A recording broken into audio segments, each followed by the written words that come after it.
Hi, and welcome to the show. I'm Brenda Kilhoffer, your host. I'm your Cheap Mama. Welcome to the Cheap Mama Life. Today we have our favorite intuitive spiritual life recovery coach, Ingrid Essawova. And we are going to discuss when judgment is a gift. So Ingrid and I were having a conversation the other day. And I had received some feedback that I didn't necessarily like and walked away from it with lots of gratitude. And we decided that it was a great topic of conversation for the podcast. So we're going to dive right into it. Ingrid, what do you got to say today? I hope to God that was not on video. Get that candy out of the mouth. Oh, I thought it was gum. Oh, no, sorry. No, I've been speaking so much this morning already that I needed a little lozenge. Very good. Good morning. And yes, I was thinking how I think every single day, a level or another in terms of judgment comes across majority of people, whether it's judgment from others or judgment from ourselves. So absolutely. I mean, I can't tell you how often. I know when I really started on my weight loss journey, it was an awareness of how many times. So I'd seen a picture of me many years back and I thought, wow, I thought I was fat then. Exactly. And then I realized as I was, releasing weight and speaking affirmations instead of negativity, I realized just how often I would say, I'm so fat. Exactly. Over and over and over again, that judgment just beating in, or that I'm so stupid. Many times, so my own judgment over the littlest thing. I mean, like, why would you tell yourself you're stupid over misplacing something, right? Right, exactly. And even that word, I mean, we can just do a podcast just on that word. And let's really start from ourselves and let's start from the beginning, from where it originated. And that's the whole thing about when we do our sessions at Simply True, is that we really start looking at how we're programming and how we were brought up in society with teachers and parents, and when we look in the outside world, that we are disconnected from ourselves and we're connected to, like you said, you were losing weight, so that so-called perfect image and a lot of expectations, and if those expectations aren't met, then of course there are judgments, and nobody stops you from thinking these things.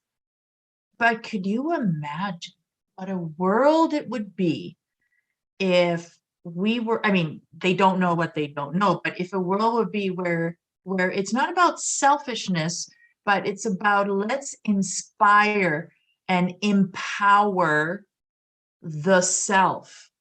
Like, for example, I believe everything is perfect and you are perfect. And every second of the day, it is perfect. And you're exactly where you needed to be in order to perhaps have awareness for a different pathway, which a different pathway has a different package. So if you are at a certain weight, let's take your example, Brenda. You're at a certain weight, you are going down a pathway.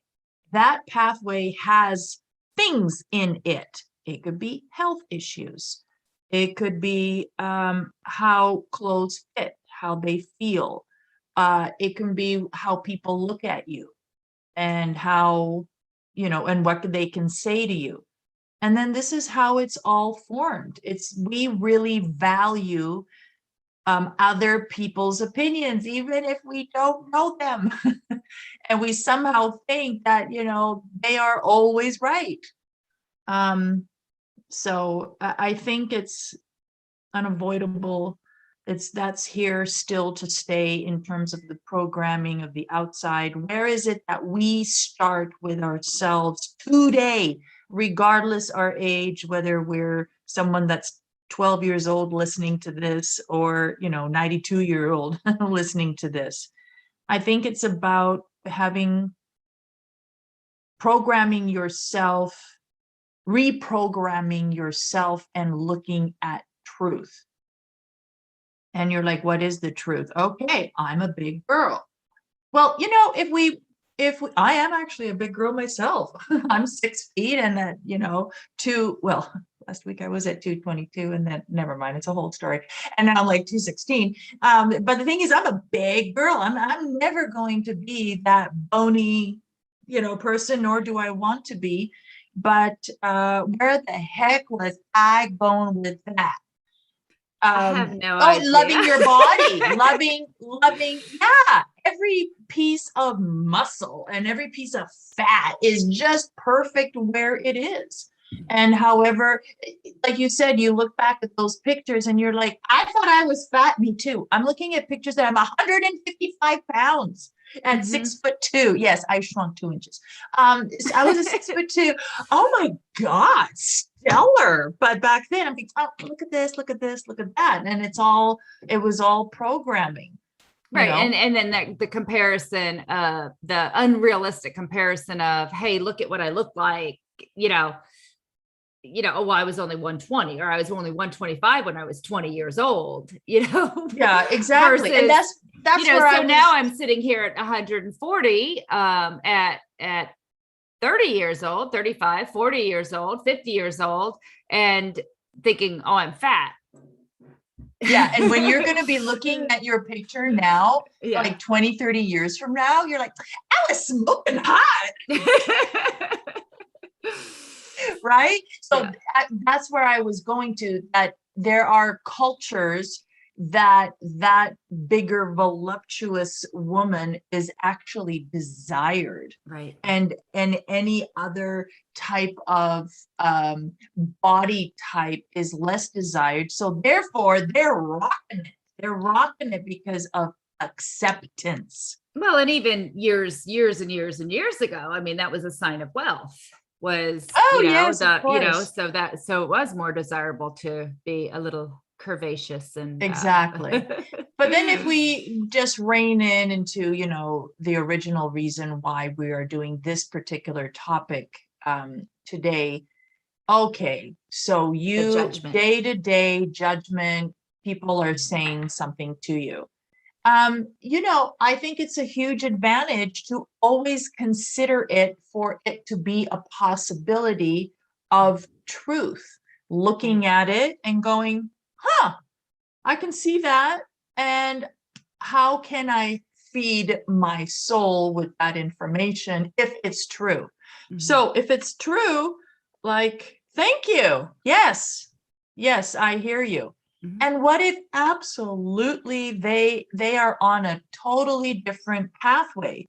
Do we have the strength, the emotional power to go, noted, I tend to differ, and just simply move on without losing balance or alignment mentally, physically, emotionally, energetically? Well, and I think that's the piece that's important to recognize is it may not be, that feedback, that judgment, it may not be truth for me in that moment. Right. And when that person said whatever it was they said or felt, for them, it was very real and very true in that moment. That doesn't mean 5 minutes from now that they're going to feel the exact same way. Exactly. They may feel completely different another moment. But in that moment, whatever that feedback was, whatever that judgment they laid upon you on, it was truth for them. That doesn't mean that it wasn't truth because of the filters that they had going on in their current situation.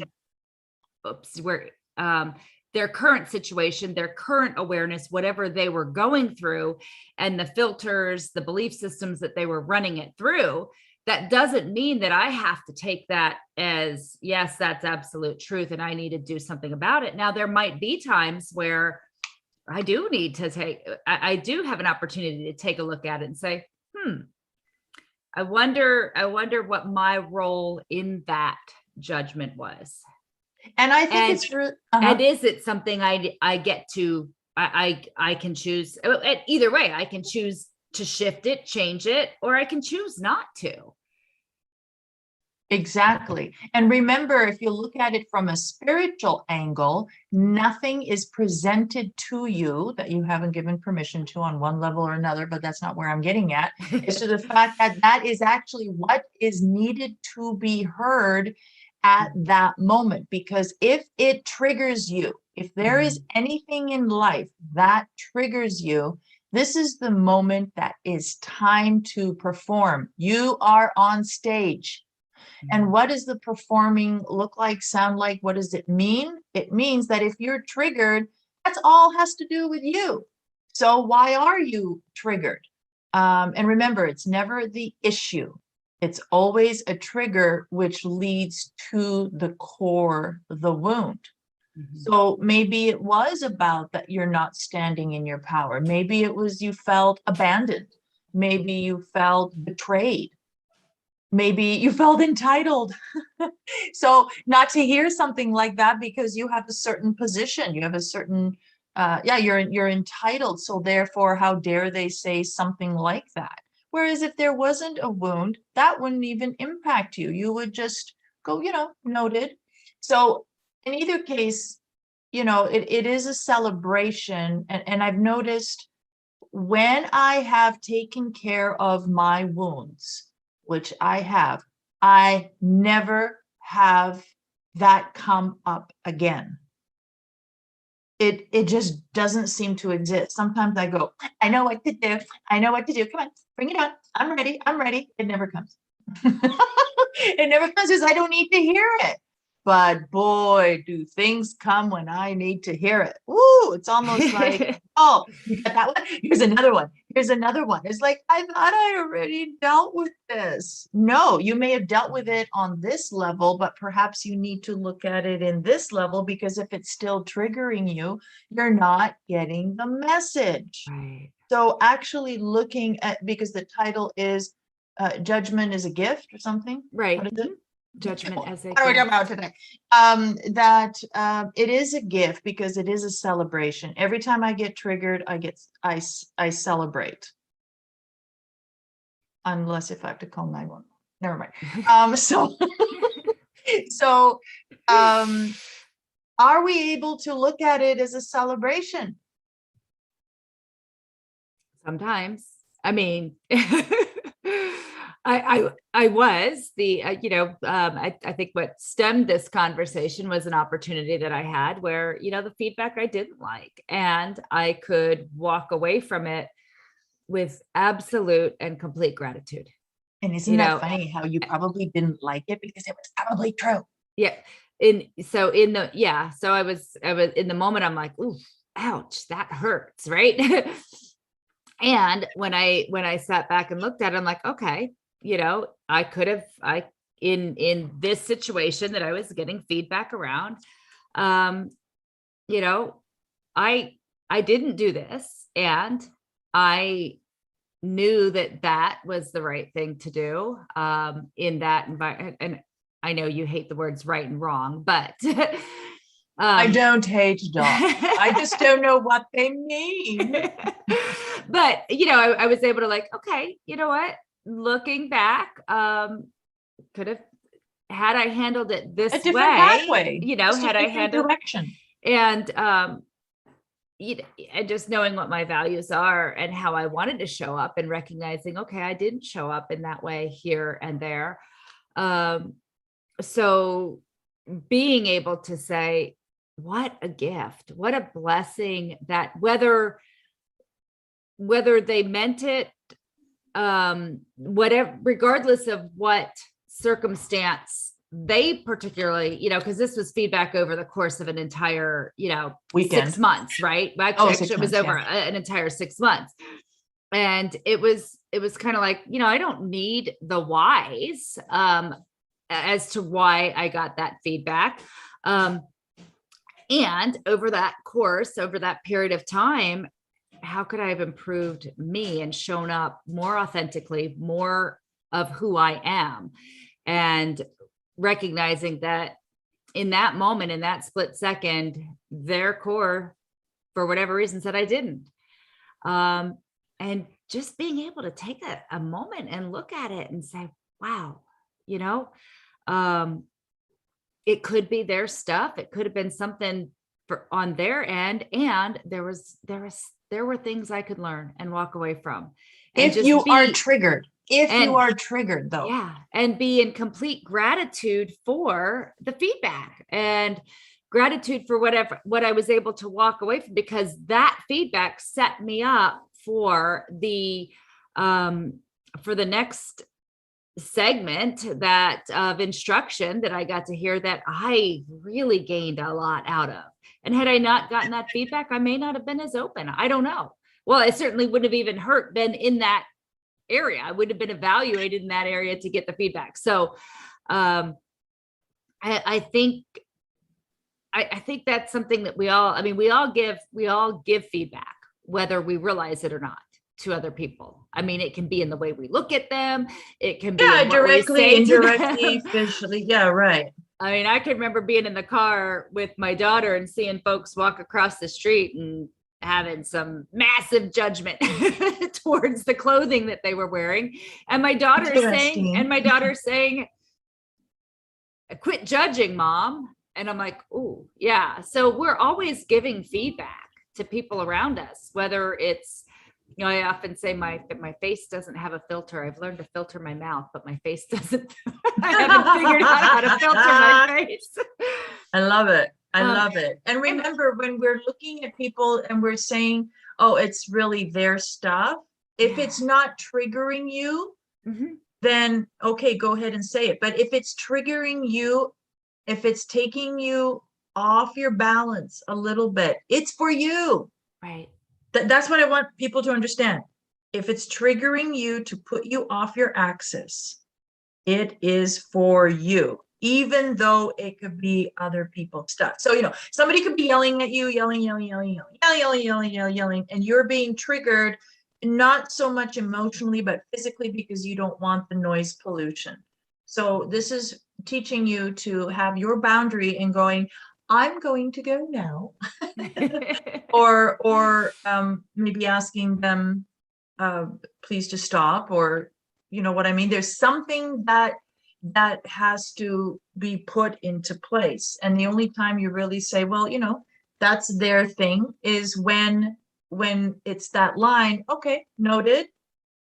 I beg to differ, noted, and knowing it's truly there. And when people are interesting. When people are judging other people, not themselves, judging other people, I found through experience, oh my goodness, yes, that it is a signal, a sign of perhaps emotional wounds within themselves. Mm-hmm. And the more you heal your wounds, I find, the less judgmental you are. Let me repeat that. The more judgmental you are, probably about other people and yourself, it is a sign, a direct sign of the level of emotional wounds you have within yourself. When you heal those wounds, you are automatically less judgmental. What do you think about that, Miss Brenda? I think it relates perfectly to a kind of a theory I have. And I've heard before, I can't claim it, but it's like putting a mirror up in front of yourself. You can't see in someone else what you don't possess in you.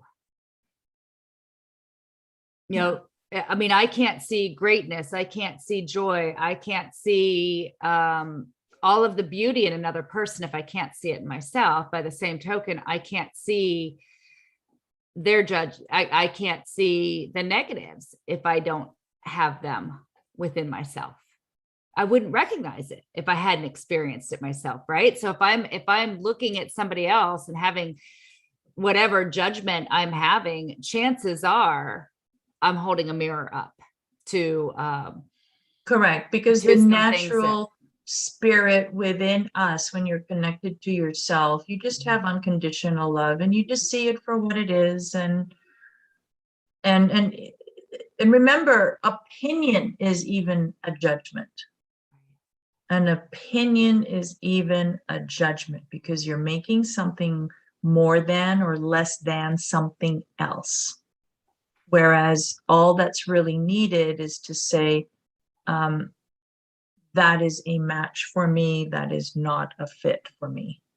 It is, it isn't. It is, it isn't. So that went there you're there you are not judging, you're just simply making a factual observation whether something is a match for you. right. You're not saying that's a horrible match. No, you're just saying it's not a fit, it is not a match for you. But don't you love the correlation between the more judgmental, the level of judgmental you are, it reflects the wounds from within. Mm-hmm. Yeah, yeah. And it's funny. And I think it, I think most of the listeners have probably heard, and it's, I think when we speak about it as it relates to me personally, or as it relates to ourselves, it's a little harder to grasp. But I think, one of the analogies I can think of is you think of a couple in marriage, and we hear this all the time. The arguments that they're having today are not truly about today's, especially the silly, stupid ones that make no sense. Are we judging those? Even right. Even those arguments tend to be from old wounds, right? They're fighting. It's the same argument. What do you hear from in many couples? It's the same argument over and over and over and over again, because they haven't resolved something early on in the relationship, or early on an early wound. And I think that's how we receive the judgment, and how we give judgment both ways, how reciprocate, how we give and receive judgment or opinion is, to your point, related to something further back that has nothing to do with what's happening in the moment. It's really funny. I remember my father, he always says, make sure that you have an opinion about everything. I never want to hear you say, I don't know, right? No. And I get that. And I understand that philosophy is just like, use your brain. Yeah. Your brain. Don't be a sheep. Right. Be a leader and have an opinion. And one can say, wow, if you even going to strip opinions and you're not going to have judgments, then how passionate can you be for a cause? How can you be an advocate? How can you be a motivator? And do you see how, the stronger the passion, the more of an opinion, the more then like, what am I, dead type of thing? But it's more that we are all in peace, Right. Was Jesus dead? I mean, did he have an opinion about this and that? In a sense, no, it was just, it's a matter of just looking at things with unconditional love and just asking yourself, is that a fit for me? And then putting your standards and your boundaries, going, I'm going to be a part of this. I'm not going to be a part of this. Blessings that has their own pathway, and this is my pathway, and that's it. It makes life much easier, and less weight on your shoulders. I think we put too much weight on our shoulders, and we make things too difficult. Well, and I think and we can check in on this after the break, but I'll give you a few minutes to think on it. I do think our current social media culture leads to a certain level of having to have an opinion on everything. And Right. we spend more time justifying on social media those opinions than we do Yep. being out in the world making a difference about what it is that we have an opinion about or a judgment about. So let's go ahead and take a quick break, and we'll come back and sort of, kind of go through and talk about that a little bit. That's good. Awesome.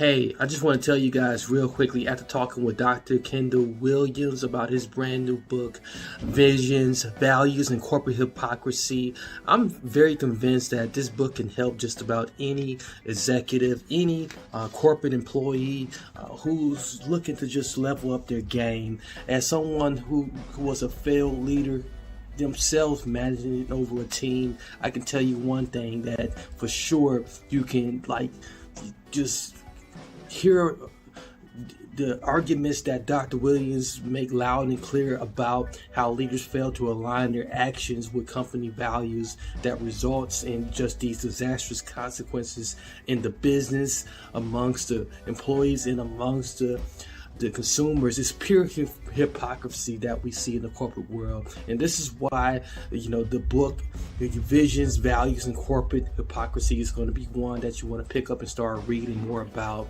Dr. Williams has got all the right stuff for you in this book. Check it out. It's available on Amazon right now. I got the link somewhere and at the bottom to the left or the right, or however you're listening or watching right now. And leave them a review. Tell them how you really feel after you have read it once through.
Hey, and welcome back. I'm Brenda Kilhoffer. I'm your Cheap Mama. You are on the Cheap Mama Life with me and Ingrid Essawova of Simply True.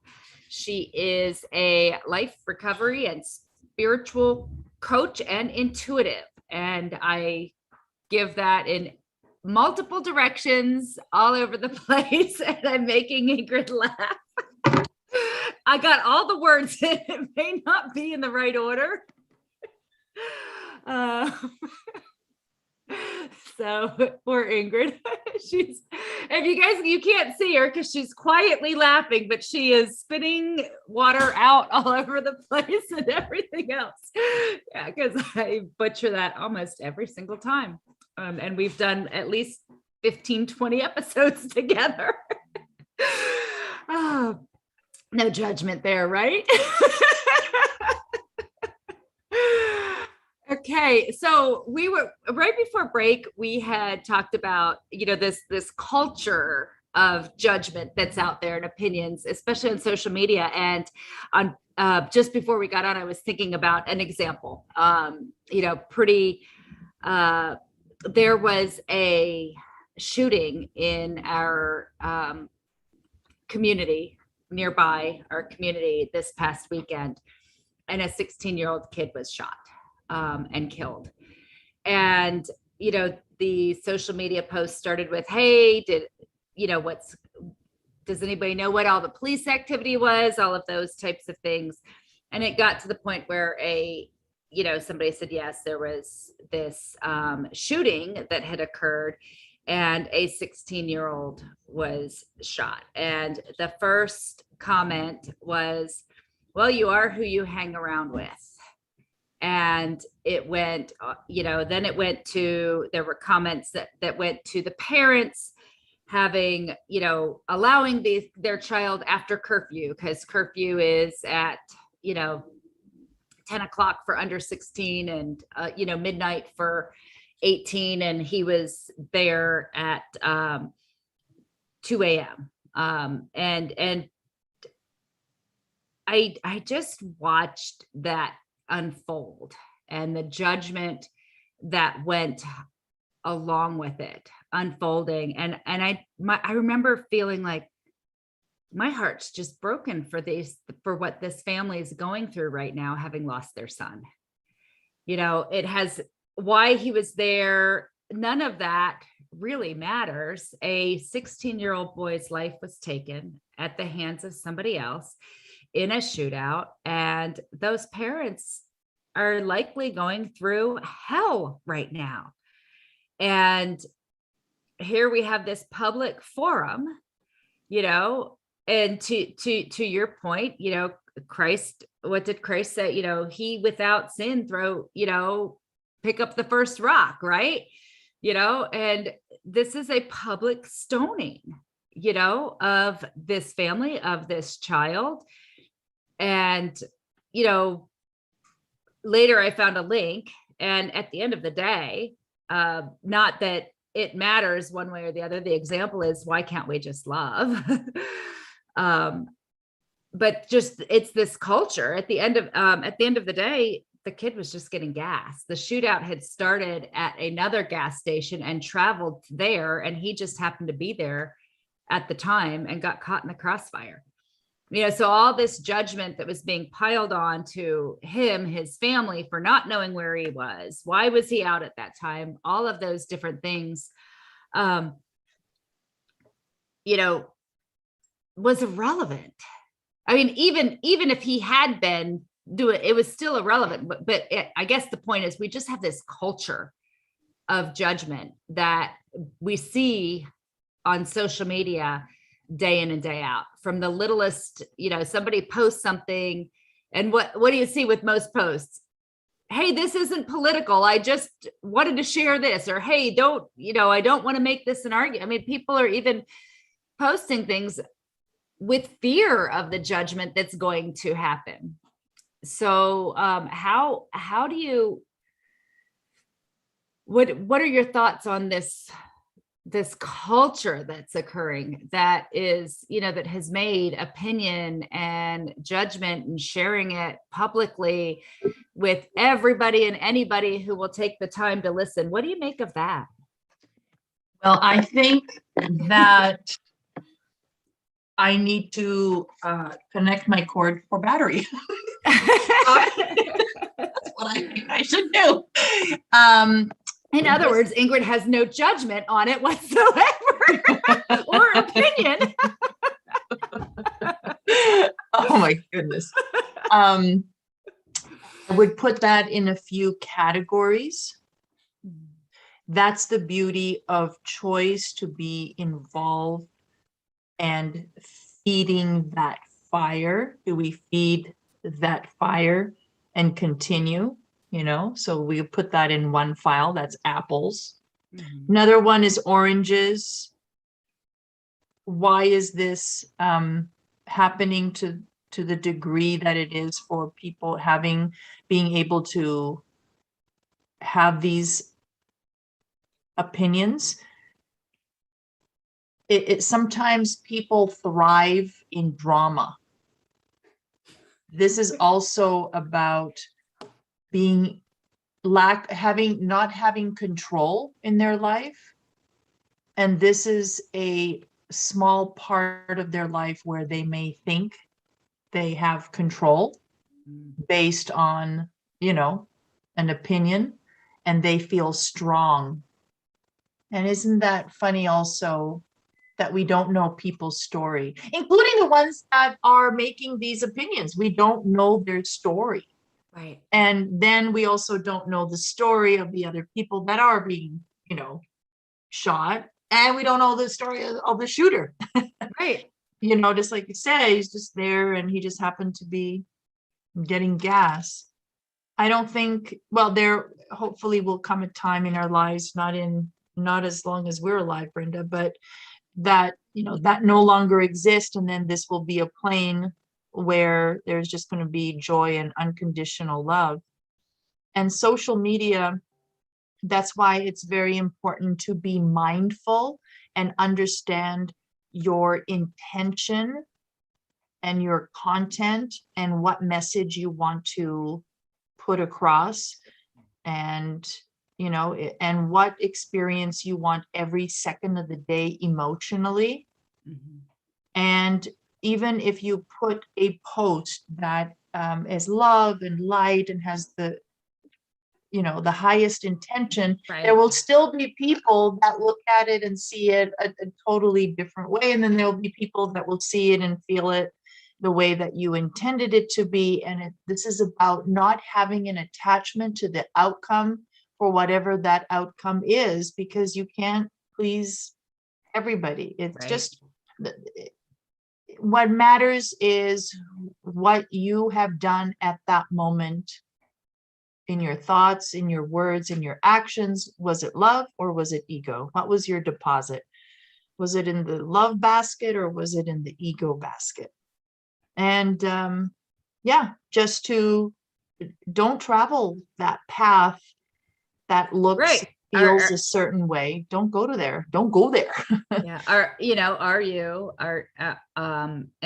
Am I putting out the message that, love and prayers to his family?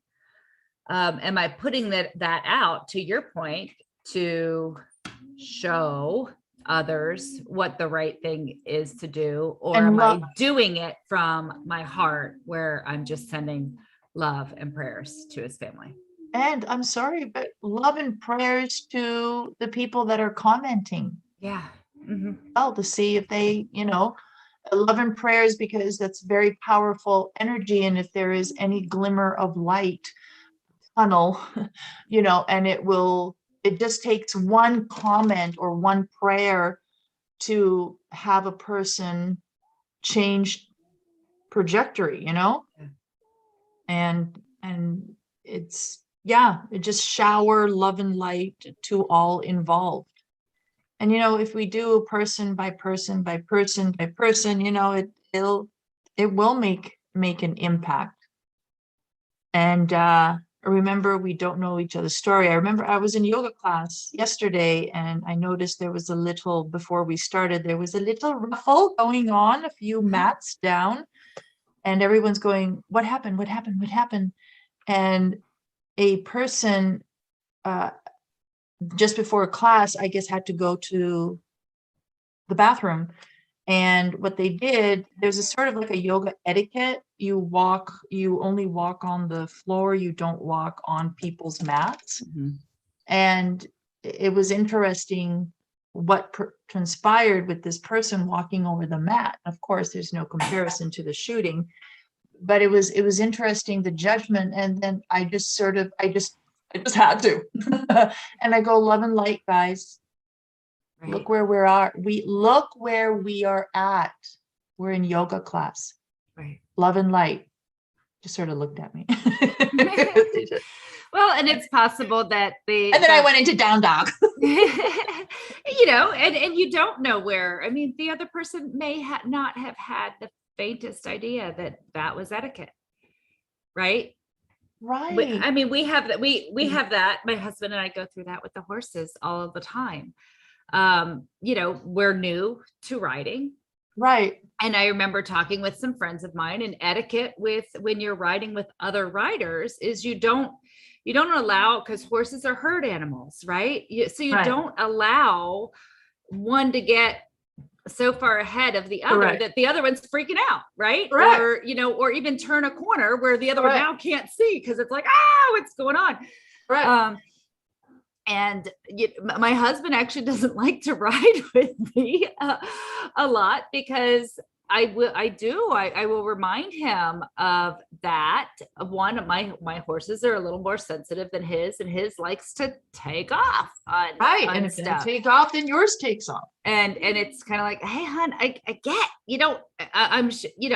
I'm sharing this because I don't know that because I didn't know, and somebody taught me and told me this is etiquette. Right. I'm not sharing it to judge you, to be negative, to be bad. I'm truly just sharing it from a place of, hey, this is what I've learned. Just wanted you to know, so that when we are out with friends, Right. they're not upset. Exactly. And isn't that amazing how that takes it, just education? Your intention was Right. education. Mhm. It wasn't for ridicule, humiliation. But isn't that funny how, I'm not saying your husband, but other Right. people, But people will, yes. things are good, they take it as blame, humiliation. And Yeah. why is it that we take it so deep? It's those wounds. It's Mhm. those wounds. It's you feel it that much more because, but bottom line, you gave your power away. And what just occurred to me is, the title here was Judgment is a Gift. The feedback is a gift. And what just occurred to me and made me is even just stopping for a second and taking a moment or a pause to realize that this person in front of me that just gave me that judgment, that just gave me, that feedback, whatever it was, actually cared about me enough to do so. Do you really Because think let's that, face, though, Brenda? Well, no, in some cases, I mean, let's In some cases, yes, hey, can I share yes. something with If somebody's sharing feedback in from an honest place where they're taking a risk, even sharing the feedback that you may not like it, good for them. They cared enough about you to say, and some of those, I've had some people that were amazing people in my life. In fact, I can remember years and years ago when I was really a very angry person. And I had just made a really inappropriate negative comment towards somebody else, thinking I was funny, thinking it was a joke, trying to be, to belong. Yeah, to belong, to be one of the guys, because I was working in a man's world. And one of the other women in our shop said, hey, let's go to breakfast. And she took me aside. She said, what is going on with you? What are you so angry about? And Right. I could have really, I could have really been defensive and all of those things. And what a gift that was, that she cared enough, about the work environment, about me, about the other person to, take that risk and say, hey, let's go talk about this, rather than just let that off the cuff. Hey, this is typical, shop behavior. That was my back door. Well, that's good to know. That is a whole nother topic of conversation. I want to add on to what you're saying. May I share with you my practice when it comes from it always comes from a place of higher intention of awareness. Mm-hmm. I actually ask permission if I can share with someone an insight mm-hmm. that can bring more awareness. Mm-hmm. And if it's a little sticky, mm-hmm. I would actually say it might be a little sensitive, but I think that it's extremely important. And it's up to that person to go no. A no means no. And if so, then I think that it could be received much just in more of a productive, healthy manner. And I think it would be heard. And we just feel like we are entitled just to say it. That lady actually was like, hey, let me take you for breakfast. She didn't do it right there and then. She actually, and that was kind of like a permission, how beautiful that was. Right. And absolutely, I agree. I think oftentimes people share their opinion. You're good? I was about to have more back doors opening. So I see. But oftentimes, people share their opinions or their feedback without being asked. And yeah, I agree. I think there's definitely value in saying, hey, are you open to some feedback? Or are you open to are you open to my opinion on this? Yeah. Or an observation, just, Yeah. and you have to look at why you want that person to know it. And is it about you? Is it about that you want to show that how smart you are, how wise you are? Is it that you want one up on them? Mhm. Do you know what I mean by that? One up on them, in terms of like type of thing, right? Right. And is it about, fulfilling your own ego?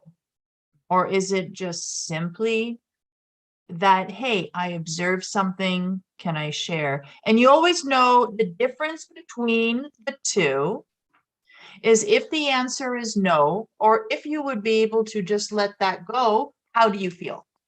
Yeah. If you're like, oh, it doesn't even affect me, just like I'm going to put this cup in the sink, to, I want to tell her so bad. Oh my God. Right. It's like, okay, what is that really, really all about then? Right. Like now it's just really about you then. If you can't wait to tell her, you need to tell her because you need to be right, And I think most people operate from, when you just go into default programming, people operate from either the need to be right or the need not to be wrong, as a default mechanism. And if you guys ever heard Brenda say, I know you don't like that word right or wrong. It's the fact that I'm started for many years, not to have certain words in my vocabulary because it doesn't feed my soul, and for the fact that they are judgmental words. So I was mentioning that this morning in my networking meeting, which is like, you guys, the right and wrong, what could be wrong for you could be wrong for millions of people, and it could be right for millions of others. It's just a pathway, and again, if it's a fit. So I kind of use more words of productive and unproductive for me, or a match or a fit, and the thing is that I think these words also hold an incredible vibrational memory and a weight, and that is why we judge ourselves, because it was wrong. It was the wrong decision. Therefore, I failed. Like, do you understand? It was like, no, it was just a pathway that you took, and it was not a fit. And I know. So before I'm going to ask you a big question, because you step back into that judging ourselves piece of it. So what would you share? What would be a great course of action for someone to take if they find that they do have a lot of negative judgment, if they maybe notice? And I think sometimes we don't even notice, we're not even aware of the things that we're saying to ourselves, right? Like, it's or saying out loud. Yeah, it's a record that goes on and on and on and on, that we play day in and day out. So what could somebody do, one, to start to have more awareness around those things that they're saying, and how then, once you have that awareness, how do you break that habit? Wonderful. I think that's something that, we have in our program in the very first session is, how many thoughts do you think you have each day? How many words do you have? How many actions do you have each day? And you come up with that there's hundreds of thousands of transmissions that take place, and you have two baskets. Surprise, anything that is not love is ego, period. So one word, did that word that you just said or thought about yourself, where are you depositing it? Into the love basket or the ego? So basically, the answer to your question is start to take inventory. And just when you're about to say something, ask yourself, how can it be turned into love? And maybe your answer will be, oh, just don't say it at all. Okay, there you go. So at the end of the day, usually the ego basket is heavier than the love basket. So A, be mindful, take your inventory. B, make your deposits. And as soon as you are mindful, the habits start to shift. And once they shift, your programming is different. And that is a very, very productive, healthy start. Great. Thank you for that. Well, I think we are out of time for our session today. And I think,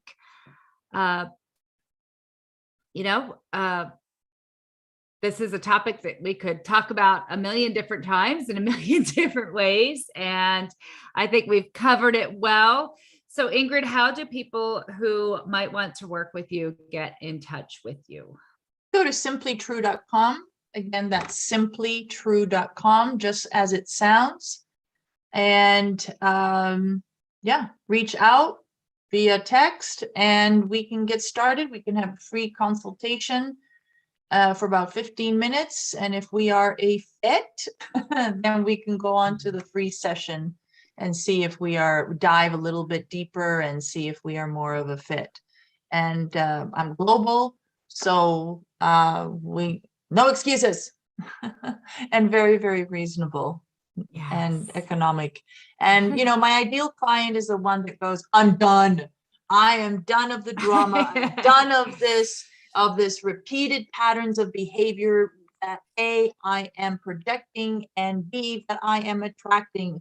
And it's time to shift. It's time to evolve. Let's go. And we just need to position your hips a little bit to go down that pathway. And you got this. And timing is always perfect. You may not be ready now. You may be ready later, and that's perfect. Everything's perfect. Well, Ingrid, you've said drama twice in this last half. And I know that one of our topics is how to reverse enjoying the drama. So it sounds like that's going to be our next topic. So join us again. Perfect. So join us again on the Cheap Mama Life. And if you would like to be a guest on the podcast, just email me at brenda@cheapmamalife.com. Have a wonderful afternoon and we will chat soon. Bye. Thank you for having me. Bless, bless. Thank you for being here.